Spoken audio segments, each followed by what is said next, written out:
Hi hello आणि नमस्कार सर्वांना. माझ्या अजून एका नवीन व्हिडिओमध्ये तुम्हा सर्वांचे सहर्ष स्वागत. तुम्हा सर्वांना गुढीपाडव्याच्या खूप साऱ्या शुभेच्छा. अंगणामधील ही रांगोळी किती सुंदर दिसते बघा. गुढीपाडवा आणि हिंदवी स्वराज्याचा हा पताका खूप मनाला भारावून जातो. तुमच्या आयुष्यात येणारं हे नवीन वर्ष सुख, समृद्धी आणि ऐश्वर्याचं जावो हीच ईश्वरचरणी प्रार्थना. तुमच्या आयुष्यातही हे नवीन रंग असेच खुलत राहावे, असेच देवाच्या चरणी मी प्रार्थना करते. याचबरोबर या नवीन वर्षी थोडासा वेगळा संकल्पही करूया. स्वतःला थोडंसं बदलूया, कारण तुला स्वतःला बदलण्याची खरंच गरज आहे. थोडंसं स्वतःला बदलूया. रोज ते काम आणि तेच ते विचार करून कधीकधी मनही थकून जातं आणि मनालाही विश्रांतीची गरज असते. रोजचं रुटीन थोडंसं वेगळं काहीतरी करून मन प्रसन्न करता येतं, स्वतःची आवड जपता येते आणि त्यातूनही तुला करिअर करता येतं. घर म्हणजे सर्व काही नसतं. घराच्या आतमध्येही तू करिअर करू शकतेस, फक्त तुझ्यामध्ये ती हिंमत हवी.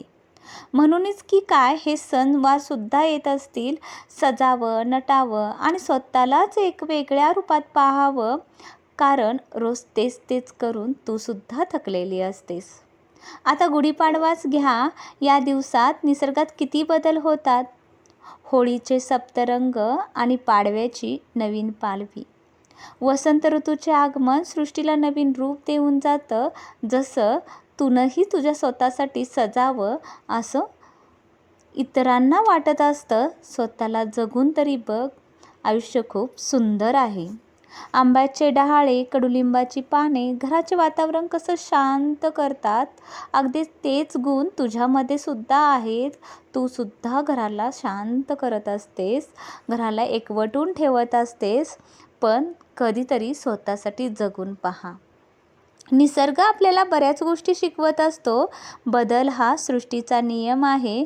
जो बदलत नाही तो संपतो. म्हणूनच आपण स्वतःला बदलून पाहिलं पाहिजे, कारण नवनिर्मिती हे सृजनशीलतेचं प्रतीक आहे. तुझ्यामध्ये लपलेले तुझे सुप्त गुण स्वतः शोधून तर पहा. त्याच्यावरती एक प्रयोग करून तर पहा. एक नवी तू स्वतःला भेटून जाशील.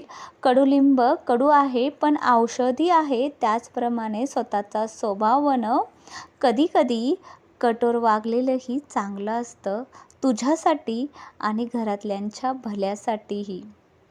जसा कडुलिंब औषधाचा गुणधर्म करतो, तसाच तुझाही स्वभाव कधीकधी औषधाचीच मात्रा देऊन जातो.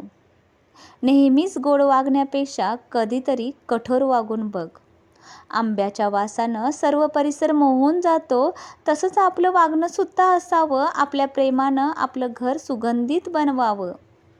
एकमेकांचे हात हातात घेऊन सुखदुःखाचे क्षण वाटून घेता यायला हवेत, कारण यातच खरी ताकद आहे. किती प्रेमानं तू तुझं घर घट्ट बांधून ठेवलं आहेस. तिथं प्रेम, जिव्हाळा, ओलावा सर्व काही असावं. गूळ आणि चणाडाळीप्रमाणे प्रोटीनयुक्त तुझं नातं असावं. तुझे घरच्यांशी संबंध असावेत. कधीकधी अनाहूतपणे संकट येतात, अपयश येतात, त्यावेळी अख्खं घर खचून जातं आणि समजत नाही यातून मार्ग कसा काढावा. त्यावेळी तुला या गूळ आणि चणाडाळीप्रमाणे एक प्रोटीनयुक्त, खंबीर आणि पॉझिटिव्ह एनर्जी असणारी स्त्री बनायचं आहे आणि स्वतःच्या घराला एक पॉझिटिव्ह एनर्जीची गोड पुरणपोळी खाऊ घालायची आहे. म्हणजेच घरामध्ये आनंदी वातावरण करून पॉझिटिव्ह एनर्जी निर्माण करायची आहे. ती ताकद तुझ्यामध्ये आहे. तू एकदा स्वतःला बदलून तरी पहा. आणि शेवटी तयार होते ती गोड पुरणपोळी. खरं तर ती तुझ्यामध्ये असलेल्या कलागुणांच्यामुळेच. तू स्वतःला एकदा ओळखून तरी पहा. स्वतःकडं वेगळ्या नजरेनं पाहून तरी पहा. रोज तेच काम करून कंटाळली असशील, स्वतःसाठी एकदा जगून तरी पहा.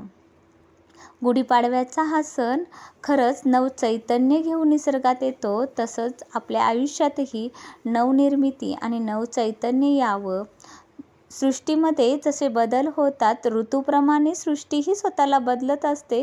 तूही थोडंसं स्वतःला बदल, कारण तुझ्यामध्ये जन्मजातच ती शक्ती आहे. देवानं तुला त्या पद्धतीनं बनवलेलं आहे. तू फक्त स्वतःला ओळख, कारण जे तुझ्यामध्ये आहे ते फक्त आणि फक्त तुझ्यासाठीच आहे.